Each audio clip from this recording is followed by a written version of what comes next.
So, good topic today. This is one of those weird things where it's like everybody has closed their door. They've locked it because they don't want their executive pastor to stumble in and see them in the middle of a, webinar on when to go. So, we should dive into this. So I'm Matt Steen. I am one of the co-founders of Chemistry Staffing, and joining me as always is my partner in crime, Todd Rhoades. Say hi, Todd. Hi, Todd. Okay.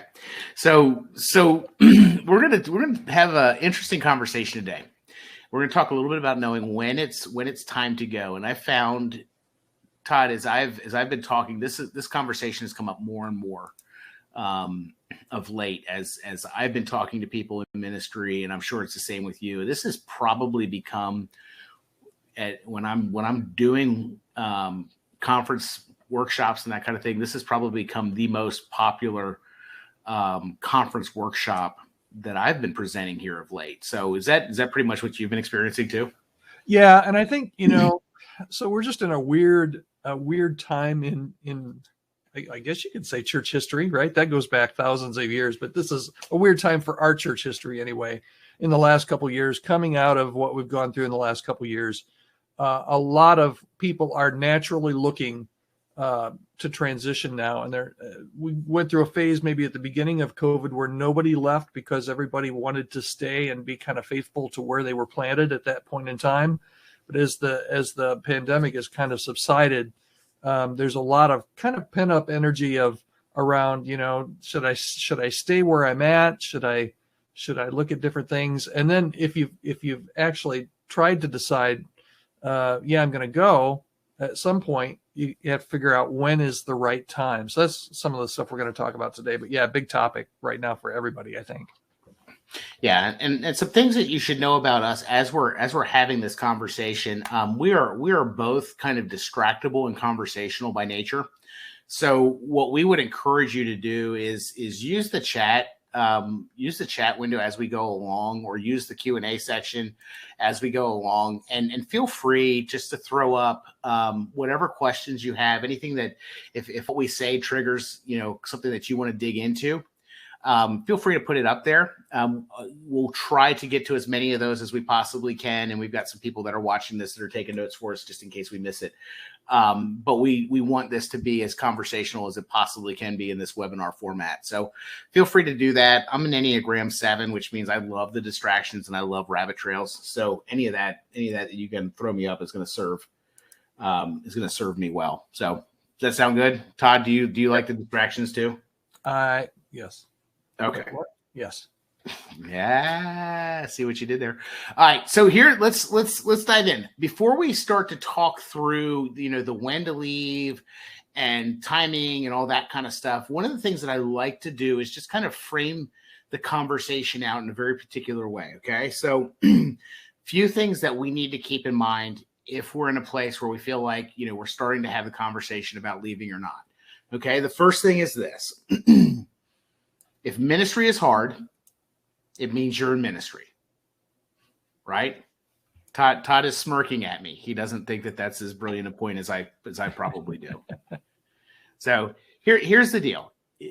Every church, every ministry situation, it has its struggles, right? And I'm not saying that that running away is that's what you're trying to do just because it's hard, but we have to realize that there are just hard seasons in ministry. And even if we're in one of those hard seasons of ministry, if we don't sense that God is calling us to move on, if we don't, that's just because it's hard, it's not a good reason to move. And so if you are in a hard season of ministry, we will be praying for you. We will be we'd love to be able to support you in that, but just because it's hard isn't the right reason to bail out on something. Is that close, Todd? Is that? Yeah. There's and again, I'm going to say what I just said a little bit earlier. The last 2 years has made it even more hard. So yeah, we talk to ministry people all day long, and we've not talked to anybody that's not said that it's hard or that they're just coming out of a season of ministry that really is kind of made them tired. A lot of people that are tired right now trying to figure out what they're going to do with their next chapter. Mm-hmm. That's it. So here's the deal. Here's the second framing statement that I want to set up, Todd. Okay. And I know you weren't super impressed by this one, but I'll try to make this one better. Yeah, okay. We'll Here's the second one. Leaving a ministry position should be hard. And if it isn't, you're doing it wrong. Okay. What do I mean? What do I mean by this?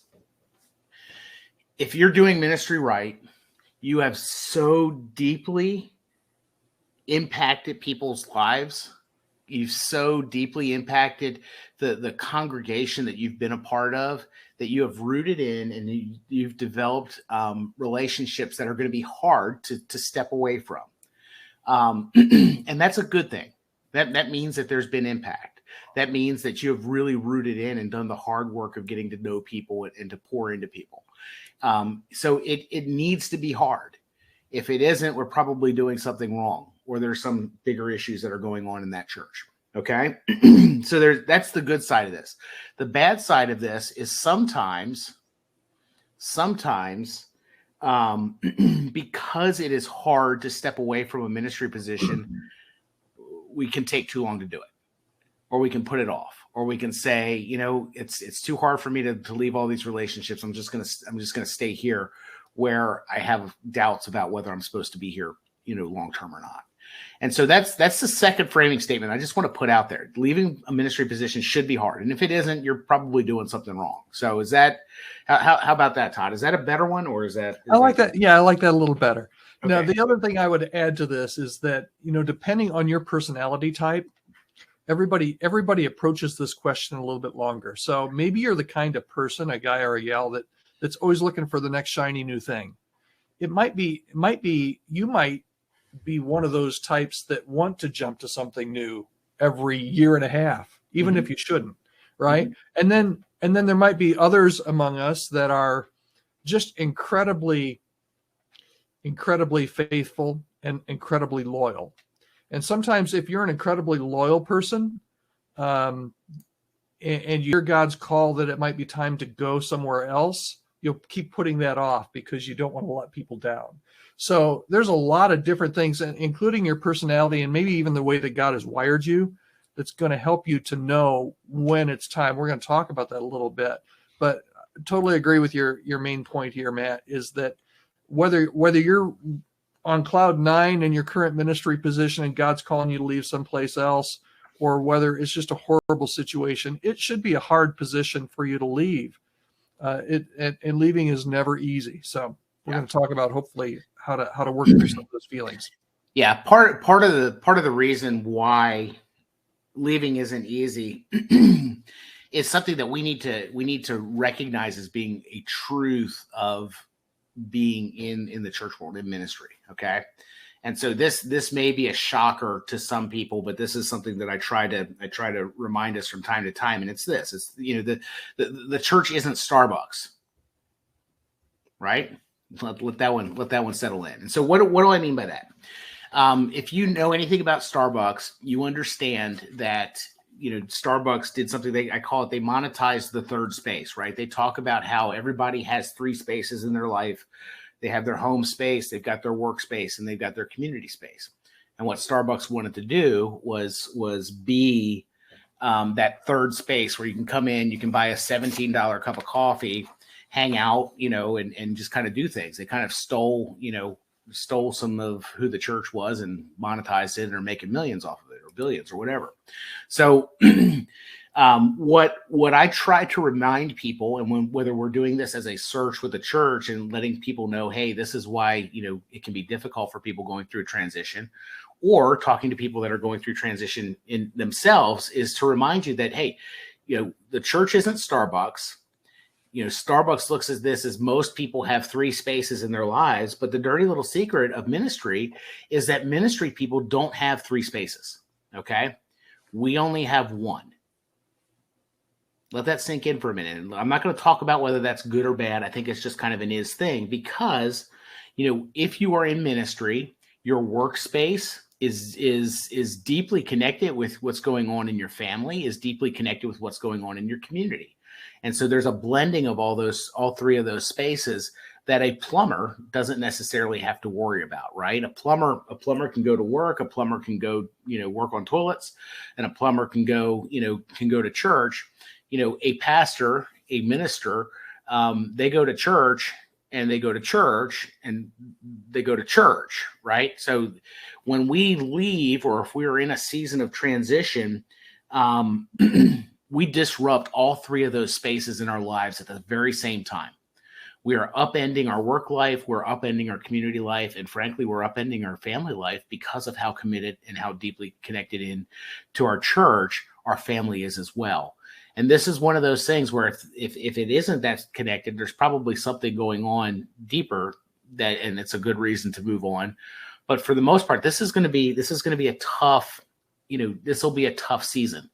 And a lot of times what we found is that, people in transition don't have the ability to come alongside and talk with somebody in a safe space to kind of process this. And so many times we're just kind of processing this with our spouses and feeling kind of alone in this season. And so if that's the experience that you're having, you're not alone.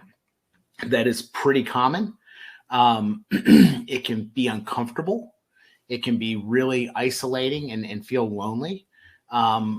But that's kind of part of the price we pay going into ministry. Does that make sense, Todd? Yeah, it totally does. And I don't know until you've actually gone through this once. And most of us have been through this probably at least once in our ministry career. But once you've gone through this, you really do. Maybe you've never thought about it, but all three of these spheres are so interconnected that you don't have it. You're losing your support system in a lot of different ways with your community and your church and your career. So, nope, absolutely. I think this is a good point that, again, this can cause some people to kind of question whether or not they really want to move on, because the ramifications of making that call are quite profound, not just for you, but for your spouse and for your kids and your entire family. Yeah. Yeah. And that's why so many times, we hang on because we don't want to go through that pain. And so sometimes we endure things that we probably shouldn't because we don't want to, because we don't want to do that. So with that in mind, okay, with those three framing statements in mind, I want to say something about timing if I can, Todd. Okay. And it's this, there's no Goldilocks moment in this. Okay. Now I may have just lost everybody when I said, there is no Goldilocks moment whatsoever when it comes to when you're going to move. What I have found, okay, is that people tend to do one of three things. They either stay not long enough. Okay. That may be people who it's like, it's hard. I'm out. I'm going to go to the next thing. There may be some of us on this call that are Enneagram 7s who are conflict, just try to avoid all conflict and may have a tendency to run away too early. I don't know which of us that is, Todd. It probably might be me. But some of us, knowing our wiring, we need to know that we're liable to leave after not being there long enough. Okay. So not long enough is one of the things we do. A little too long is another option. And I'll talk about that in a minute. And then there's the people that stay way too long. Okay. And let's not start bringing to mind people that we think have stayed way too long. Let's just not go down that road. But let's talk about, why we stay too long. And I think a lot of that goes back to what we were just talking about. It can be hard for us to leave because we don't want to step into all the emotional turmoil, all the spiritual turmoil, all the relational stuff that happens when we step out of ministry or step out of our current church. And so the tendency can be to stay way too long because we're comfortable, because the pain isn't bad enough to make us want to bail out right away or whatever. But that tends to be one of the options. So that said, what we encourage people to do is to stay a little too long. Okay. And by a little too long, what we mean by that is, maybe you start to get the sense that God is calling you out. We'll talk about good reasons to step away in a minute, but we start to get a sense that maybe God has pulled is telling us to go. And so we respond to that, and we're probably always going to be there, 6 months longer, a year longer than what we should. But again, we never get to the point where we can actually time it exactly perfectly right. And so what we encourage people to do is, stay, don't stay, don't jump as soon as it gets hard. You want to stay for as long as God has you there, and for him to do the work in you that he's attempting to do. You don't want to stay way too long, but you want to stay just a hair too long. Is that about, how's that feel to you, Todd? No, that feels about right. And I know we're going to get into some of the feelings and some of the reasons here next, but I would say that a lot of the healthy transitions, a lot of the healthy individuals that we talk to as candidates that, we're interviewing them for a new role, leaving is something that they've been considering for a good amount of time. They didn't wake up Monday morning and say, it's time, I got to get out of here, and then start the job search process. This has been kind of a process for them. And it might be different for you. It might be a month, it might be 3 months, it might be a couple years, to where you just feel like, man, I love my church, I love where I'm at, I love what I'm doing, I love the people here, but it just feels like God's starting to, my soul's starting to get a little restless, or I feel like God maybe has something different for me. But it's very much a transition, and it takes some time for you to kind of process that as God kind of moves. A lot of times, now other times you don't have any control over the timing, right? Maybe you get called in and they tell you it's time, and guess what? It's time. That's a different way, but yeah. Exactly. But you can, particularly if you're the kind of person, if you're kind of wired to always look for that, that shiny penny somewhere else, or the grass greener on the other side, you may have a tendency to want out a little too soon. We're firm believers here at Chemistry that the longer you're able to stay in a healthy church, the better and higher quality and more ministry you're going to be able to do. Yeah. So if you leave prematurely, you could be leaving right at the time where you're about to get a breakthrough, where God's really going to open some really cool doors for you where you're at. So don't be in too big of a rush, but at the same time, you can stay way too long, which is not a good solution either. So, cool. Okay, so let's talk through good reasons for moving on, shall we? So, and I'm going to start this off, and I'm going to say this because I typically somebody asks it at some point, but our understanding is that you are bathing every part of this decision in prayer. Okay. And we are convinced that if God tells you to move, then that is probably the best reason to move on. And so we would encourage you to be listening for that. Okay. Having said that, here are the four major reasons that I encourage people that it's probably time to move on. Okay. The first is a change in sense of call. And this type of thing only comes as you are deeply in the Word, as you are deeply kind of wrestling through and constantly in communion with God, the Holy Spirit, to be able to talk about where you are in ministry. But there are times when we have a change in our sense of call. I remember for me, I was a youth pastor for 8 years, Todd. And one summer I was on a water slide, hurtling down the water slide at breakneck speed. And I just really came to the sense at that point that I was too old for this, and it was time for me to move on into a different role. And so if anybody has HBO Max and wants to go and watch Class Action Park, that's actually where that water slide was. And if you watch that documentary, you will understand it, though it's on HBO, which I don't know if Christians are allowed to watch HBO. So I probably just revealed too much about myself. Anyhow, so there are seasons where our sense of call changes. I decided that it was time for me to move on. And the more I prayed about it, the more I realized that God was calling me to go plant a church instead of being a youth pastor. So what we would encourage you to do is be attentive, be listening to one, to if there is a change of call going on, and to respond to that. Now, here's one thing to kind of keep in mind. Okay. We'll have conversations from time to time with churches who a youth pastor say, realizes that their calling is changing and it's no longer student ministry. And they just assume that their church is going to make room for that sense of call, in that next season. That doesn't always happen. A lot of times, Todd, when your call changes, that many times means that it's time to move on from your church, because they may or may not have room for you to be able to step in and pursue that new sense of call. That doesn't mean that they don't value you. That doesn't mean that they don't love you. That probably has more to do with some of the practical realities of ministry, in that, they need to be able to, they need a youth pastor more than they need somebody that's going to do small groups and maybe teach 26 times a year. So understand that as that change of call, takes place, sometimes that means that you're moving on. On occasion, you can stay in your same church. That's been your experience, right, Todd?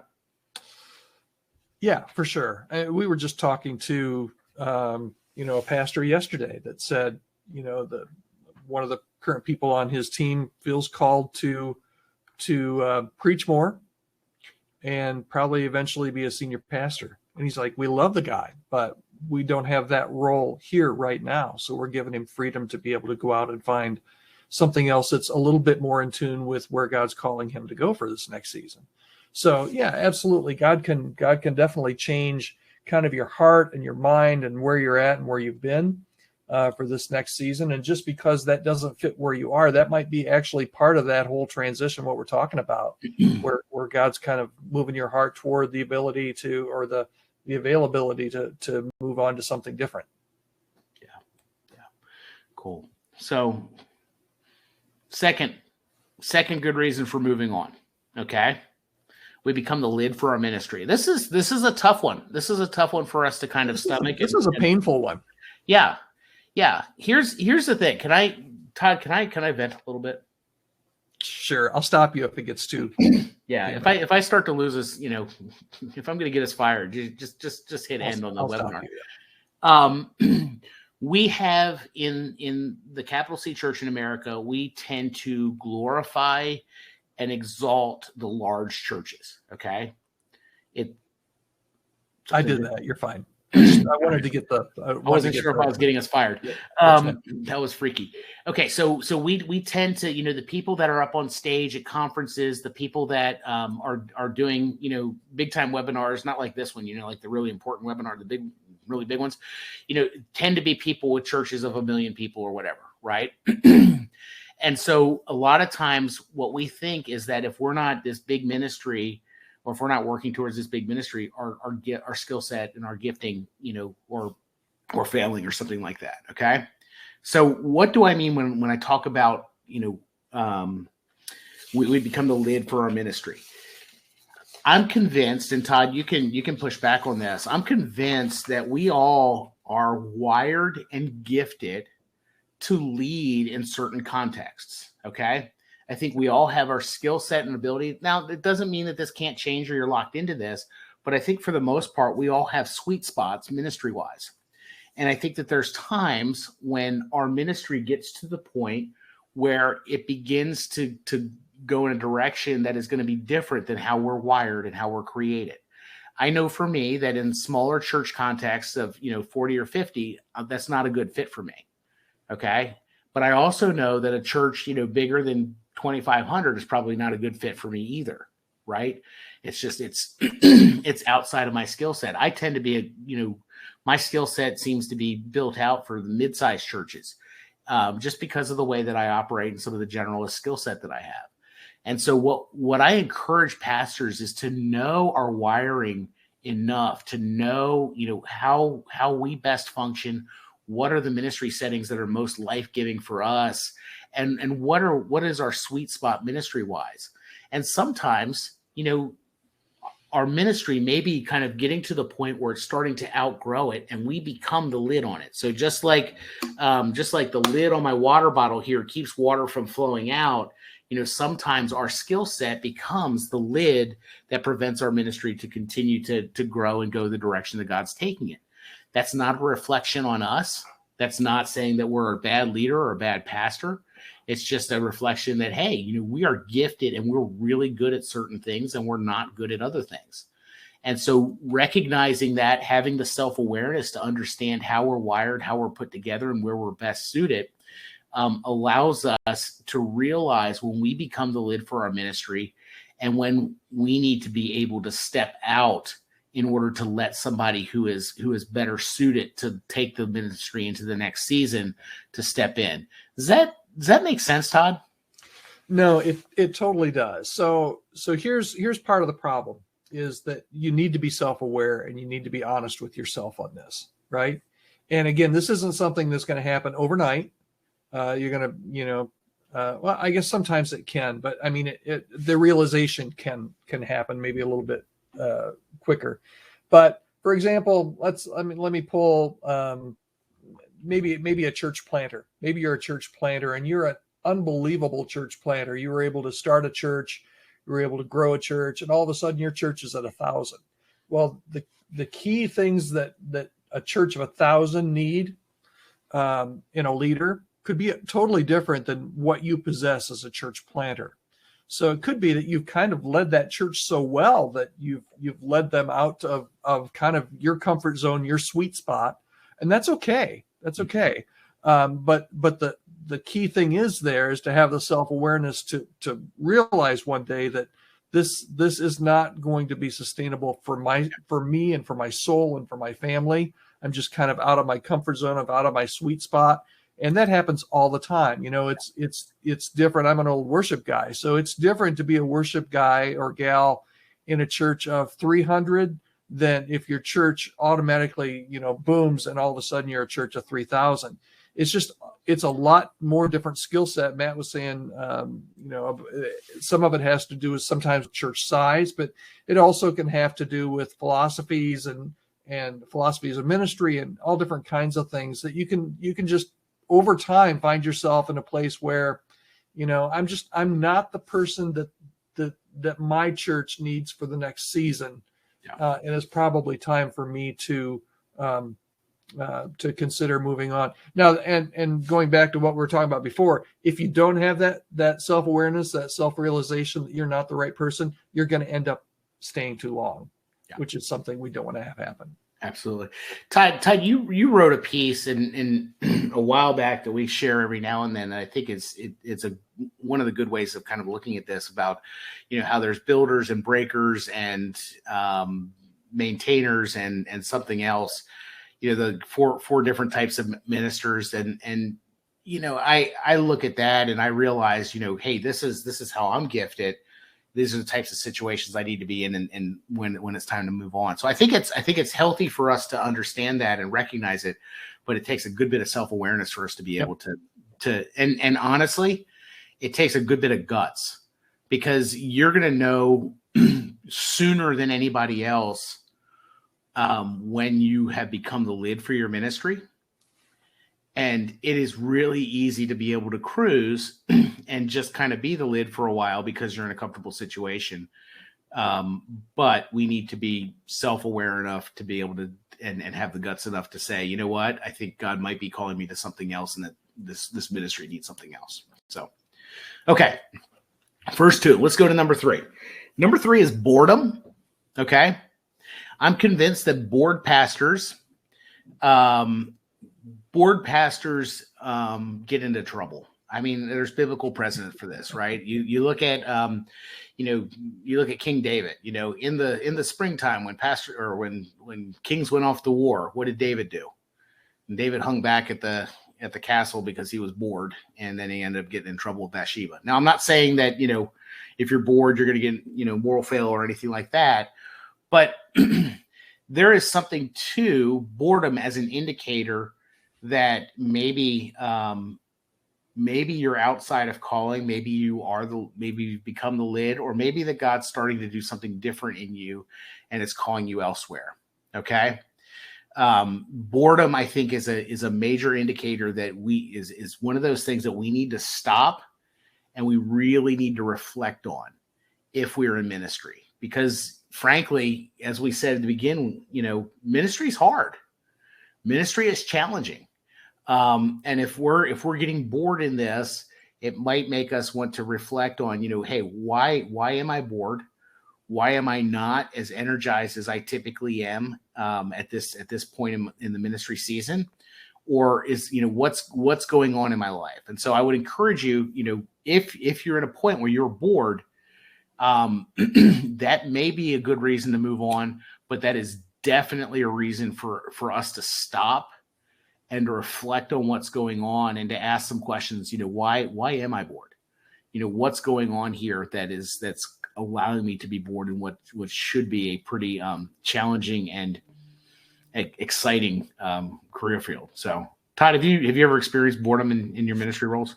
Well, I would add another layer to this. I mean, I think there's boredom, but I think there's also restlessness, right? Which I think is different than boredom. So boredom is you're like twiddling your thumbs, just thinking, I'm not challenged. Do I want to go I can go into the office, but I don't know what I'm going to do. Those kind of things are boredom. Restlessness is a little bit different in that it maybe goes back to number one, you're changing your sense of calling. Doesn't really have anything to do with a lit in ministry, but restlessness is just where you're not bored. You're just restless. You're like, I don't feel like this is what I'm supposed to be doing. That's different from boredom. And those are things, again, that happen over time, but the restlessness is something that you really need to kind of listen to in your heart, talk about with your spouse, because both restlessness and boredom, when you put those two together, if you don't deal with either one of those are going to lead to, if you just kind of give into that and say, all right, I'm restless, I'm bored, you're going to end up, number one, staying too long, and number two, you're going to end up staying for a paycheck. And you never want to be in a position where you're doing your ministry role for a paycheck. And that's what I would add to that too. I think boredom is a big thing, but I think restlessness might be even hit more people than boredom. Yeah. I probably use those interchangeably because I don't have the same vocabulary skills as the distinguished gentleman that's on my left on the video screen. So, but absolutely. Okay, let's talk the fourth reason, shall we? We shall. And with certain podcasts and all sorts of stuff that's been playing out here lately, I would this is probably top of mind for many of us, but I think toxicity is a reason to move on. And that's a reason to not just move on, but to move on now. Okay. What do we mean by toxicity? If you are in an unhealthy church culture, if you're in a place where you are being mistreated, spiritually abused, whatever, you need to move on. You need to be out of there.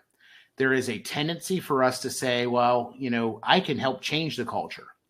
And potentially, if you're the lead pastor, you have a really good chance of being able to change the culture. If you're an executive pastor, you have a lesser chance of being able to shift that culture. But if you're in a youth role, if you're in a children's role, potentially a worship role, frankly, I don't know that I've seen a case where those types of roles have been able to shift a culture from toxic to healthy. And I'm just going to be straight here. I would encourage you, if you're being mistreated, if this is an unhealthy culture, to move on. I learned early on in my ministry, one of the churches I served at as a youth pastor was just unhealthy. The amount of backbiting and politics and the fighting that was going on, the accusations that were being thrown around by my senior pastor, it was unhealthy. And I came to the realization that if I have to take Paxil to be on staff at a church, I probably don't need to be on staff at that church. And so it took a lot of time. It took a lot of, for me to come to that clarity. But if you are in a place where the church is just unhealthy and toxic and is damaging your own spirituality, your own emotional health, your own physical health, if it's hurting your family, it is time to get out of that.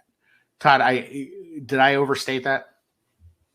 No, and we're just honestly, and I don't know who's on here that needs to hear this today, but coming out of COVID, the number of candidates that we're talking to right now that are in this type of a situation where it's either toxic or they feel like it's toxic, or the number of pastors who we've talked to who their wives haven't been to church for the last 6 months because the church has beat up on either you or your spouse or husbands or whatever.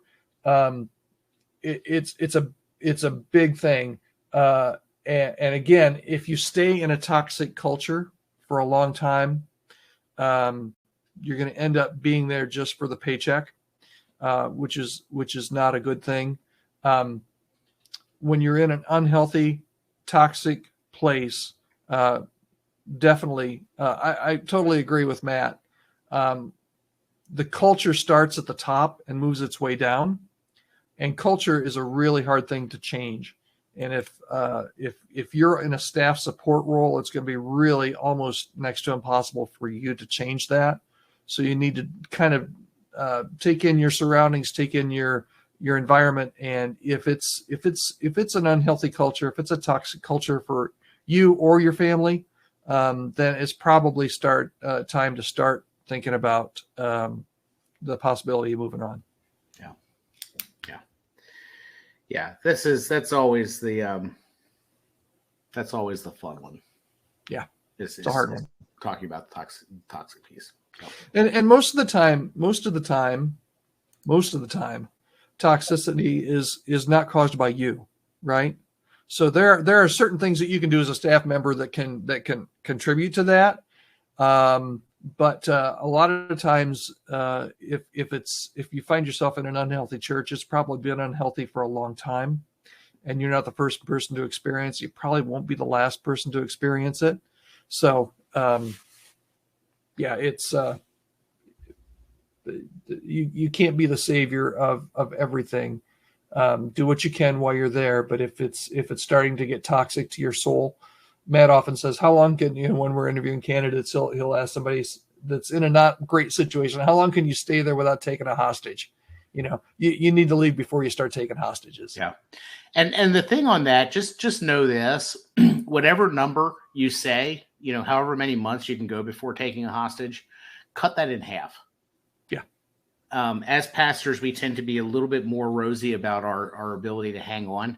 And so if somebody tells me 6 months, then I'm saying you need to be out in the next 90 days, right? That kind of thing. We tend to double our ability to hang on and fight the good fight. So, okay. So 4 good reasons to move on. Let's talk a little bit about discerning when it's time to move on. Okay. We've got our reasons. Now let's talk a little bit about discernment. 3 things I would tell you, and oh dear, it looks like our beautiful headshots are blocking out one of them. So Todd, I'll let you shrink our heads. 3 things, 3 ways that we tell you to discern when it's time to moving on. First is our internal gauges.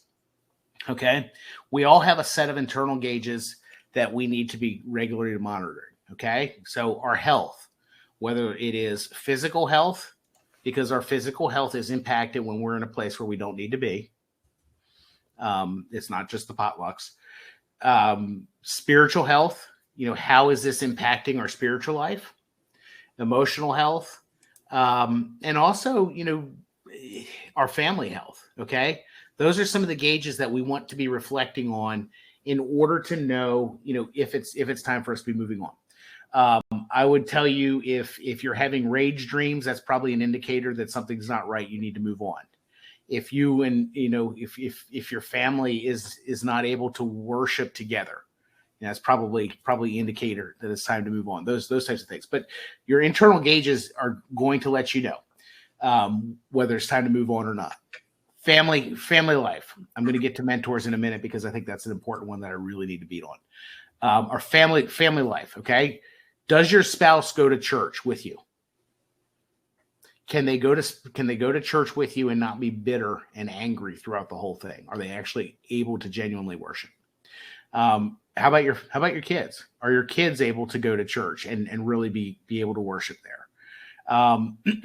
Is your family growing in their faith in Jesus through your involvement in the church, or is your involvement in the church negatively impacting their spiritual lives? Okay. My first church, our senior pastor was quick to say that our family is our first ministry. Okay. Our family is our first ministry, and we need to care well for them. Okay. And so a lot of the conversations we have with people now is to talk through, hey, ministry will be there. It's okay for you to take a pause, go out and work a job in the corporate world for a little bit, heal, bind up your wounds, and then jump back in. And so if your family is suffering because of your time at the church, you need to step out. Last discernment tool, and this is mentors, and this is again all couched or with the understanding that you are bathing this in prayer, like you have prayed for nothing before. Mentors. The difference between a plumber looking for a job and a pastor looking for a job is that a plumber can go and they can talk about this in their small group. Okay.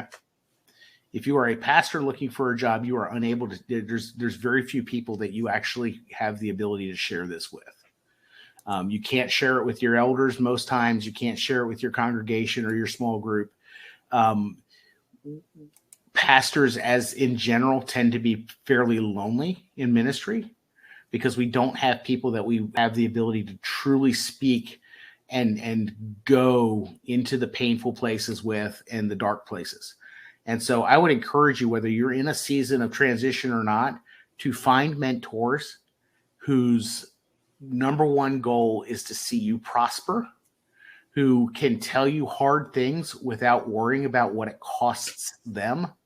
So they can tell you, hey, you're being stupid here, and not worry about losing out on money or losing out on a pastor or having to do a search or anything like that. You want people who will tell you the honest truth, who will speak into your life and will go there with you. And in the same time, you need people that that have enough relationship with you that they can say, I think that you're moving on too early, or it's time for you to move on, or something along those lines. I'm very fortunate. I've got some friends like that in my life. Guy that I worked with, Todd, years and years ago, actually did my wedding, and honestly, he actually works with us now. He does interviews for us, but it's somebody that through the years has a history of pulling me aside and saying, hey, how are you doing? And it's somebody that I can go to and I can process with him, what's going on. And there's enough shared history and an understanding of my wiring that he can look at me and say, you're being stupid. Todd, back in January, he pulled me aside and said, hey, chemistry is shifting as an organization. Here's what I know about you as a person. How are you going to walk through this in a way that's healthy for you? And we were able to have a good 45-minute conversation about that. And, it wasn't that he was seeing something in me, but he was wanting to protect me from myself in some ways, knowing my history and be able to speak truth in my life. And so we need those people in our lives, whether we're in transition or not. We need those people that can do that in our lives. And in this season in particular, we need to bring them in so that we can say, hey, you know enough about me. Am I running away from something that I shouldn't be running away from? Or am I thinking well and clearly through this, and I need to look for a way out? So, Todd, what did I miss anything on that? No. And this is looking at a couple of the comments in the chat. This is a very emotional thing, right? Moving on. It's tough Brutal stuff, right? You mentioned that you've got a mentor and you've got a supportive family, and we may all have supportive families, but we see a lot of candidates right now that all their internal gauges are telling them, what they need to do, but they don't have the mentors. They don't have the relationships, and their family is just ticked right now. They can't talk with their family because their family has been affected by maybe some of the toxicity that's going on at the church. Well, and even if the family is healthy, I can only have the same conversation so many times with Teresa Yeah. before we've said everything there is to say, and we're Yeah. just saying the same things, and that's not helpful for anybody. No, it's not. It's not. But what I can tell you is, and this is what I tell candidates that we talk to very frequently, every week actually, that are going through this and they feel like they've been kicked in the gut. They don't have the mentors, they don't have the family that they can talk to. Is that, man, what a tragedy it would be for you to lose your family over this transition. So there may be a couple of suggestions for you, and we can help if you need somebody to talk to, or we're happy to do that. But the number of people that we've either hooked up with some kind of counselor or some kind of a coach that can kind of be that non-biased person to kind of step in and kind of give advice is really helpful. And the other thing is you might just, it could be that you just need a little bit of a break. I tell candidates all day long that, hey, God has a calling on your life and you're a great candidate, but right now it could be time that you just need to take some time and love on your family, love on your wife, love on your husband, love on your kids, and come back in 2 or 3 months and get out of the toxic place you're in, get healthy. And then God's got a plan for your life. It's just you need to go and get healthy. But discernment is so important. And if you're only going on internal gauges and you don't have those mentors and family, it can be very lonely. It can be very lonely regardless, but it can be very lonely and very almost suffocating. So anything you can do, and like I said, reach out to us. We've got some partnerships as well that we can connect you with. If you need to talk with somebody that so many people just don't have anybody, outside of their church or outside of their circle that they can have kind of some honest conversations with, to get some critical feedback on helping you discern whether it's time to move on or not. So that would be my advice there. Don't be afraid to ask for help if you don't have that support structure already built in. Yeah. So we try our best to have as many of those conversations as we can. We also are big fans of an organization called Standing Stone, which are a bunch of, it's everybody on the Standing Stone team gets ministry.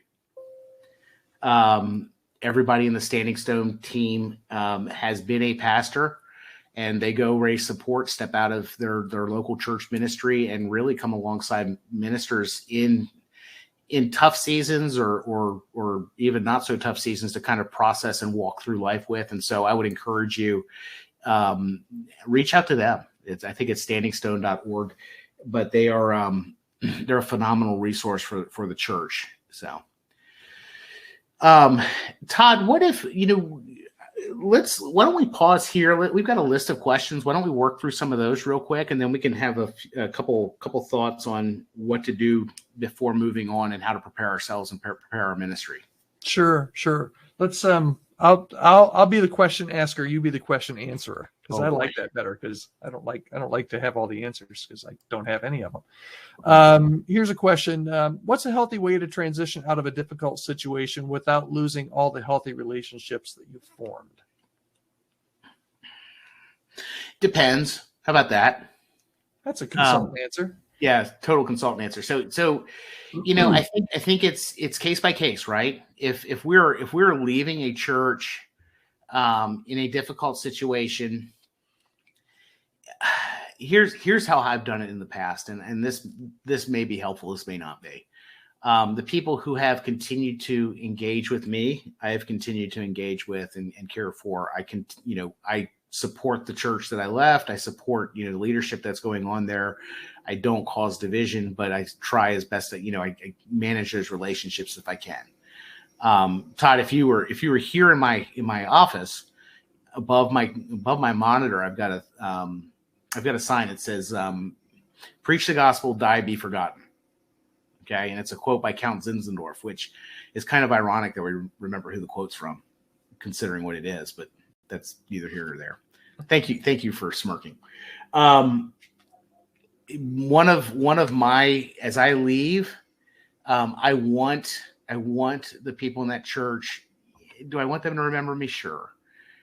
But do I want them to cling to my memory and not have relationships there locally because they're having relationships with me? Absolutely not. So, the people that continue to engage with me and the people that I've had deep relationships with, we're always going to be in touch and we're going to talk. We'll probably won't talk a whole lot about what went on at the church if we left in a difficult season. But we'll have those conversations. So that's the best I got. What do you have? Yeah, I don't really have too much, although I can say I served at 3 different churches on staff, and each time I moved on or transitioned, I was always amazed at the people that I thought that never really liked me or never really were ministered to by anything that I ever did, were the first people to come up to me and say, "We're really going to miss you." And it could be the other way around too. People that you thought were your real friends and confidants didn't seem like they were as much after that. So time has a way of kind of settling all those accounts. But I agree with Matt. Be almost have to be sometimes, particularly if it's a bad situation, be on your best behavior to keep take the high road on the way out. And the people that you ministered to will continue to be good relationships moving forward, I think. Another question, this one from Steve. This is really good. How does all the things that we've been talking about today about knowing when to move on, how does that relate to when to retire? Succession issues. I think a lot of it's the same. It's the same, right? I mean, we're still kind of thinking through that same lens. Now, the retirement piece can be a little bit difficult because whether we like it or not, as pastors, we will say that my identity is in Jesus, right? And only in Jesus. But if we're honest with ourselves, we're also going to realize that our identity is wrapped up in our ministry work. It really is.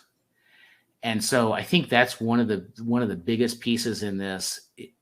When we work with a church that's going through a succession process, one of the things that we require of that church is that they cover the cost of counseling for their pastor, so that they can help process through some of those identity questions and help them kind of figure out, what does this next season of life look like? Do I find a hobby? Those types of deals. The other piece that makes the retirement piece a little bit more tricky is just some of the financial implications of it. Yep. And I am not qualified to speak to that, but that is one of those things that we need to figure out. As we, if we step out of ministry, how are we going to fund our lifestyle?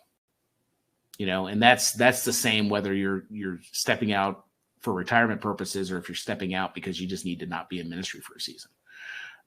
So I think those are the biggies.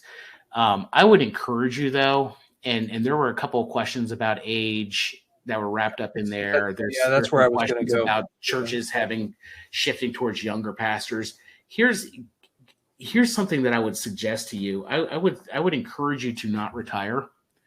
If you're called out of ministry, yes, and it's time for you to be done. But there are some great spots for our older, more experienced pastoral brethren.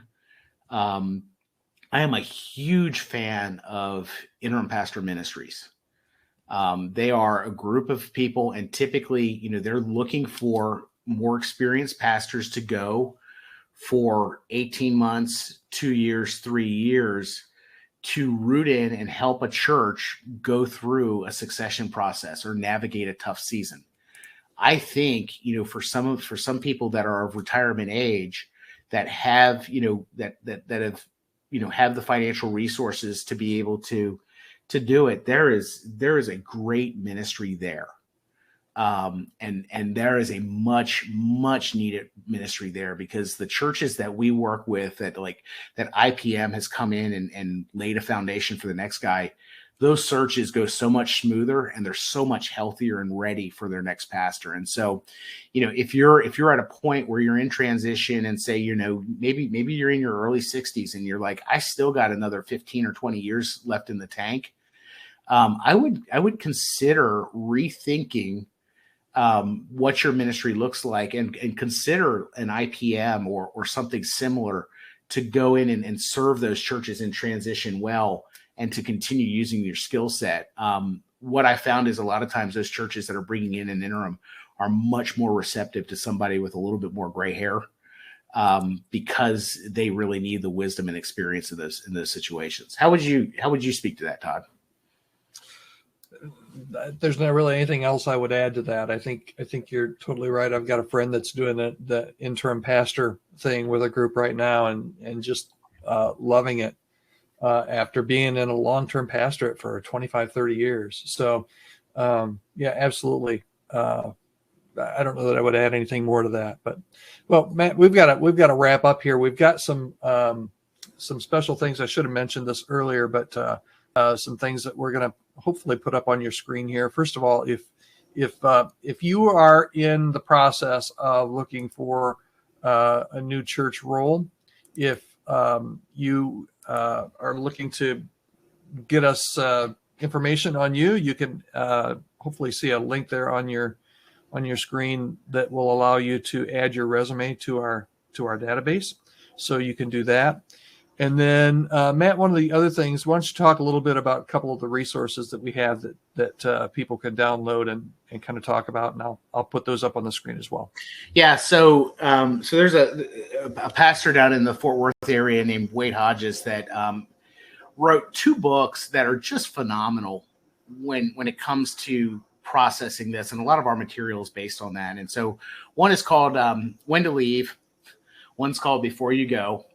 And really, these are super helpful to help you process as you're going through this season. And so we give these away. He has given them to us to give away, which is incredibly generous on his part. And I would encourage you guys, if you can, to go to download this and to read through it. And so I encourage people to read through the book with their spouse, to read through it with a box of tissues. Yeah. And to remember that it's an ebook, so that if you throw it across the room in frustration, it's going to be a little expensive. So that's on the offers. And I would really, it is probably the best resource out there for people that are kind of processing through whether it's time to move on or not. Yep. It's really good. And Matt, maybe there's some people on here that are looking to hire some new staff at their church in the next few months or next year, and then want to have a conversation with, learn a little bit more about chemistry and what we do and how we might be able to assist them. How would they do that? So chemistrystaffing.com. You can go to chemistrystaffing.com/let's_talk, or you can hit the schedule conversation button that Todd just put up, because that's a whole awful lot easier. But we'd love, if you have some openings, we'd love to be able to talk through your search with you as well. So. Absolutely. All right. Well, we went a minute over, so hopefully this has been helpful. If there's any way that we can help or assist you or your church, feel free to reach out to us. But Matt, any closing thoughts on your side? This is a tough season. I mean, so we've had the apocalypse of the last 2 years, and all the division and all the strife and everything that's going on, all the hard stuff that's going on in our churches. That's tough. Add into that these questions about transition and all that. This is a tough season. This really is a tough season. If we can help you guys in any of this, we would love to be able to do that. We try to kind of embrace the Andy Stanley thing. We try to do it for as many people as we wish we could do for everybody. But we would love to be able to walk with you in this season. At the very least, we are definitely praying for you in this season, because I know a lot of you are in tough places. Yep. I've lived it. Todd's lived it. Yep. The beauty of our team, all being pastors, we've all lived it, and we can swap horror stories about our ministry situations, but we are praying for you. We are grateful for you and the sacrifices that you have been making. And we want the best for you. So we're rooting for you guys. Absolutely. Thank you everybody for joining us. And we'll be doing another webinar next month. So be watching out for that as well. All right. See you guys.